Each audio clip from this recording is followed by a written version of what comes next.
So ladies and gentlemen, please put your hands together for Ms. Mary Eatmon.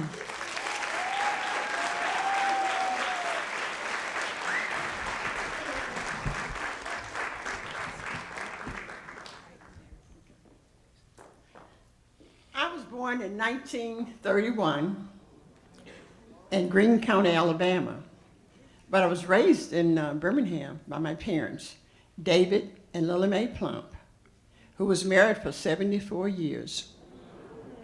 They both came from very large families, 10 and 12 siblings in each family. And when I was young, I used to love to sing. And there was a whole lot of singing going on my father's side. As a matter of fact, they loved to sing so much until people from other counties would come to hear them sing. Well, I did discover that we had one well-known singer in the family. Her name was Fanny Plump, and she performed in the 30s and the 40s, and she was mostly on the East Coast. However, life goes on. So one summer day, when I was 15 years old, my life seemed to come to a screeching halt. My parents was at work, and my brother David had taken my younger brother Aaron down to the local swimming pool. So I had just about finished all my chores. So it was so hot in the house, so I decided I'd go out on the porch for a while just to take a break. Well, I noticed someone walking down the street from the other end of our block. And as it got closer, I noticed that it was a young man in the neighborhood. His name was Wardine. But he had been, he was in the Navy, but he was home on leave. And as he came closer, as he approached our house, he came across the street to where I was sitting and struck up a conversation. And so after a while, he said, "Ooh, it sure is hot in here." He said, "You got any cold water? Can I have a cup?" And I said, "Sure." So I went into the kitchen to get the water, and he followed me. I didn't know he was behind me. But when I turned around, I saw him standing there, and I said, "Why are you in here?" So next thing I know, he grabbed me, and he dragged me into my parents' bedroom, and he raped me right there. It took less than 5 minutes. I was in absolute shock. So he finished, and he got up and he went to the restroom. And I saw him throw something away, but I didn't know what it was. Later I learned it was a condom. So anyway, he fixed his clothes, and as he was leaving, he looked at me and he said, "If you tell anyone, I'll kill your family." And then he walked out the door. So I just fell back in shock. So I thought, well, maybe I better get up and clean myself up and clean my parents' bed up. So when my parents came home, I didn't say a word to them about it, but I was still thinking. So I confided in the young lady that lived across the street from us, and I told her, she was already planning to get married. And I told her, I want to get married too. But I didn't tell her that I had just been raped. But I convinced her to get Wardine to marry me. Because in my heart, I felt that I was totally ruined.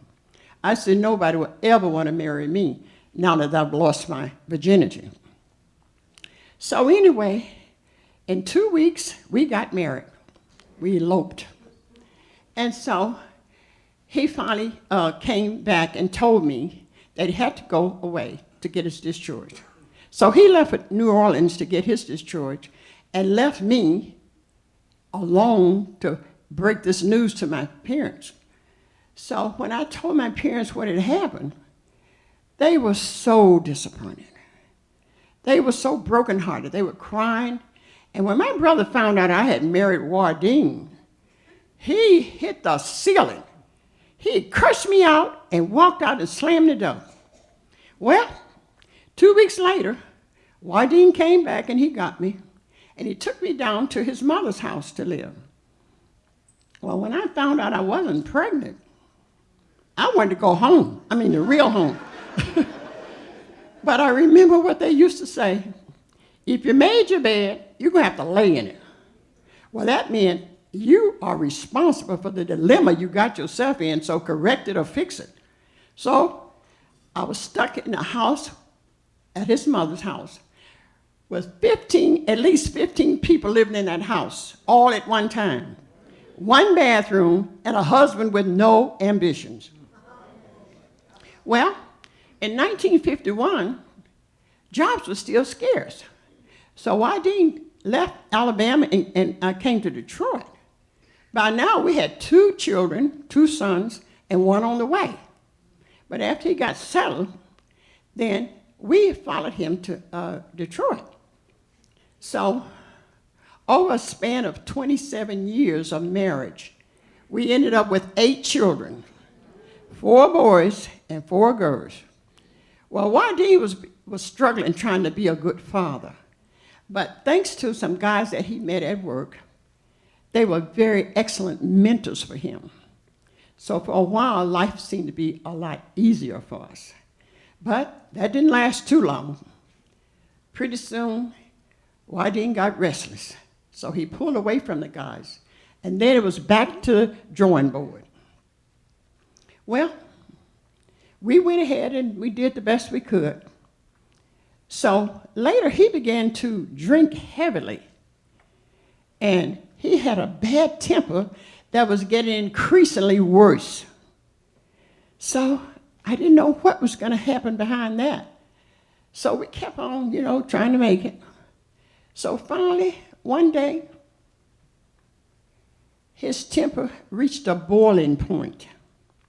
I had got a part-time job. And he came storming home one day. And prior to that, he had kicked all of the older children out.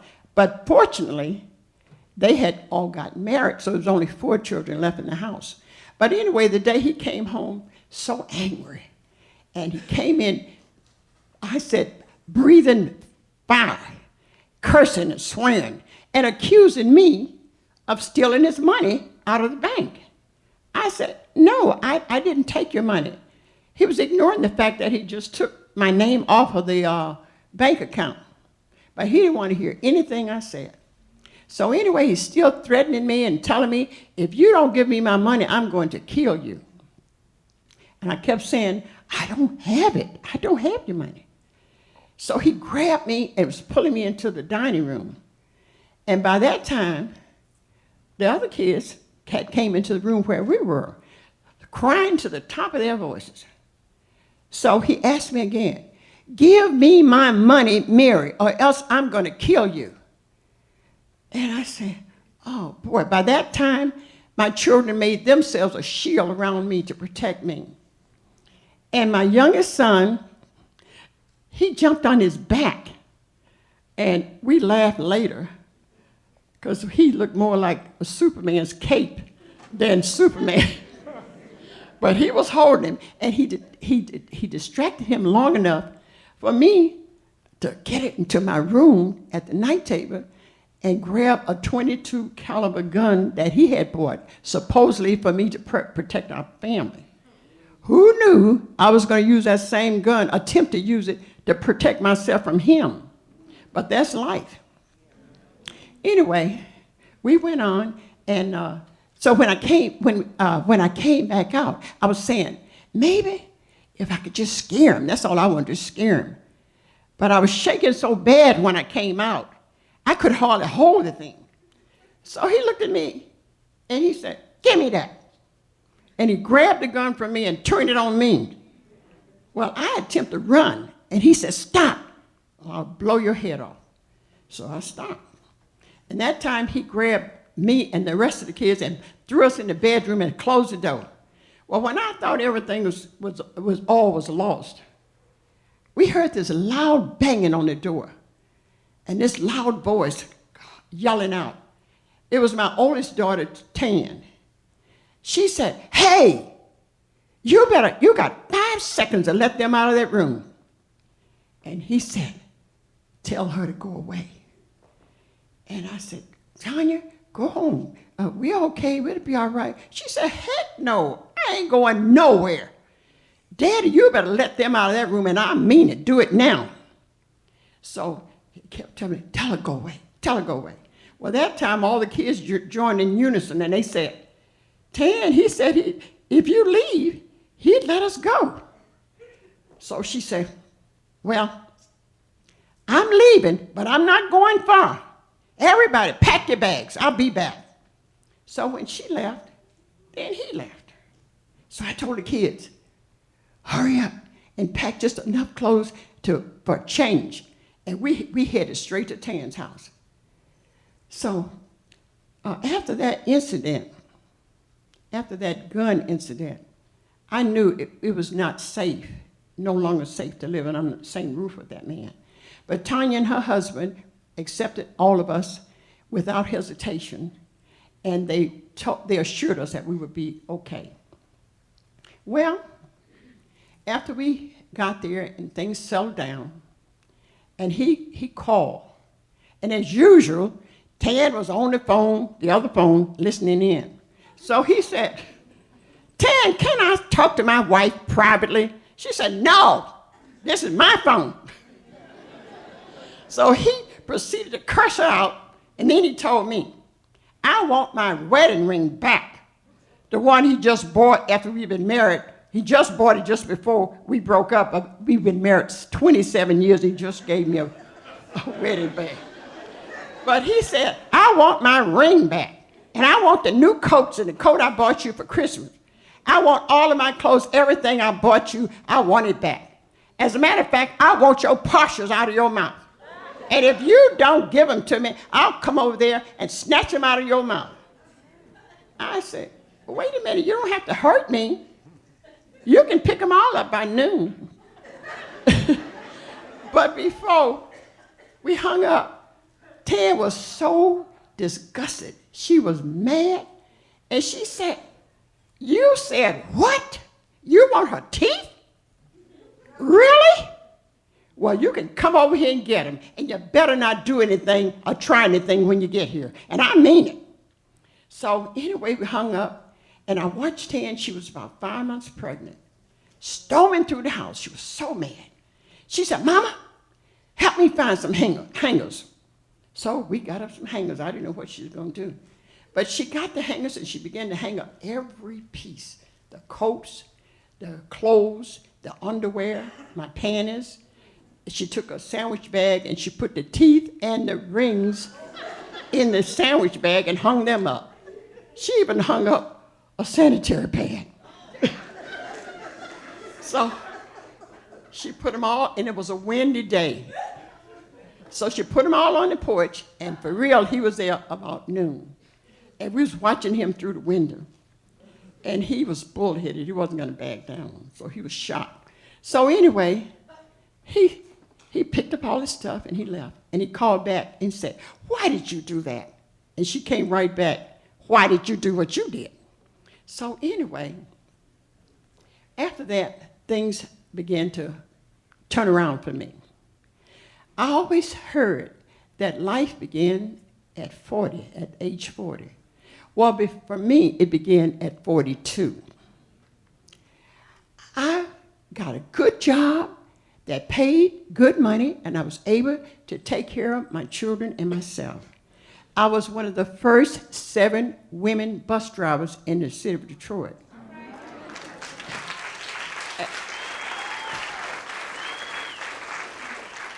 So first, I bought my first brand new car. And then I bought a house. And then we began to take family trips. And later on, I traveled to other countries. I went to Germany, I went to London, to Paris, to Greece, and also to Egypt. And then later on, I took a 7-day Caribbean cruise by myself. I just had a ball. I started square dancing. I've been square dancing now for 27 years. So anyway, I started square dancing. And after I retired, I went to school. I went to college, I should say. and I earned my bachelor's degree. And so now I am an ordained, licensed evangelist minister at my church. And life just turned around for me. But I did everything I could think of. I'm just telling you a few things. I did arts and crafts. I did ceramics. I did high impact aerobics. And I finally decided I was going to try a second language. I did that. But after that, after 20 years of working, and then I finally bought my second house, which is what I call my retirement home right now. But in 2011, at age 80, it came to me in my spirit that I should confront Wading and tell him what he had did to us, my children, myself. So I wrote myself a note because I didn't want to forget what I wanted to tell him. So when I saw him, I said to Wading, I said, what I'm about to tell you, you don't have to admit to it, and you don't have to deny it. But I know what I'm telling is the truth. I want to tell you what you've done to us throughout these years. First of all, you raped me when I was 15 years old. And I kept that secret for 65 years. I never told anybody. You desecrated my parents' bed. You were mean and hateful to our children and me. You never encouraged them or pushed them to build their self-esteem. You were never concerned about their education. You never apologized for anything you said or done to us. But you know something? I forgive you for all of it. So when after I spoke, he didn't respond, but I knew he heard me. So we left. It was my daughter now. And so when we left, later my youngest son, who was his caregiver at the time, I knew he was sick, but I didn't think he was that sick. But my son said, after we left, he shrouded his face with his sheet, and he neither spoke or ate for 3 days. And I said, I didn't know he was that sick, but I sure am glad I forgave him. I'm glad I told him I forgave him. And so 3 months after we had that confrontation, Wading died in hospice with a congestive heart failure. But by now, I had already begun to write a book. And my book was published in January of this year, 2015. And I entitled the book, 9 Houses, because I had lived in 9 houses from the time I was born until the present time. And each house has its own story. And in those stories are the legacy that I leave for all of my children. I am now 84 years old, and I'm no longer ashamed of what I went through. And I thank God. I would not recommend anyone marrying their assailant, but for me, something good came out of it. I have 8 beautiful and talented children, and we have good relationship. And I also learned something else. If you have a dream, don't let go of your dream. Hold on to it. Have confidence in God and confidence in yourself, and he will take you through. And I thank you.